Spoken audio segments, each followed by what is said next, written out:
So that position of the prophet as an insider, as a community member, um, it, it the observation is comes from the Bible, of course, that it's the prophet is somebody who is an internal critic, who understands the intricacies of the communal crisis. If you've ever had somebody on the outside try to tell you what your problem is, you know what the problem is. That never works.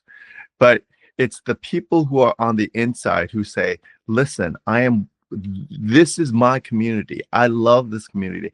And because of that, I need to say these hard, loving, but hard words to return the community to wholeness, to repentance. So my call in that is to help the people to remember that the audience is the people of God. The prophetic admonition presupposes a common ground in which the prophet and the audience we can stand together. That you cannot exclude me.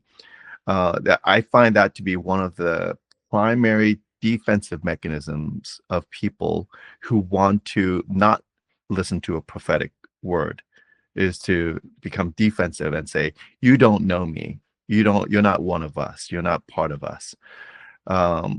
But when you are an insider, you can't do that.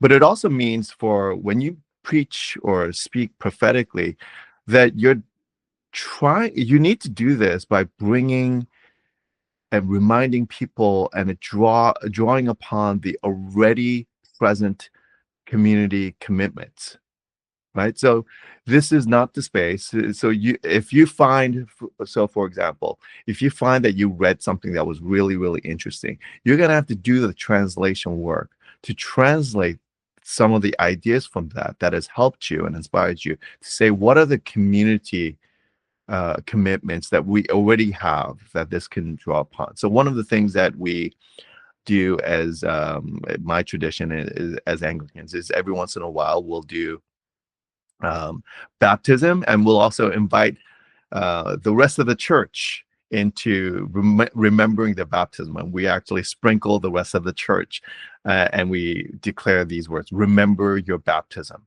And it's kind of like, remember what you have committed to, remember what you have already committed to.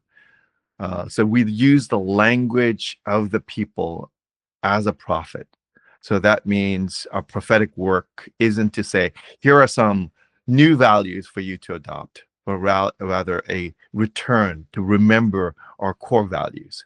So very practically, what that might mean is when you preach, preach from the text that people are already familiar with. Preach from the text of the Gospels. Instead of like feeling like you got to preach from the Old Testament or the imprecatory Psalms, preach from Jesus. When you do that, in most churches, it's really impossible to turn away. And it knocks that ability for people to dismiss what you say.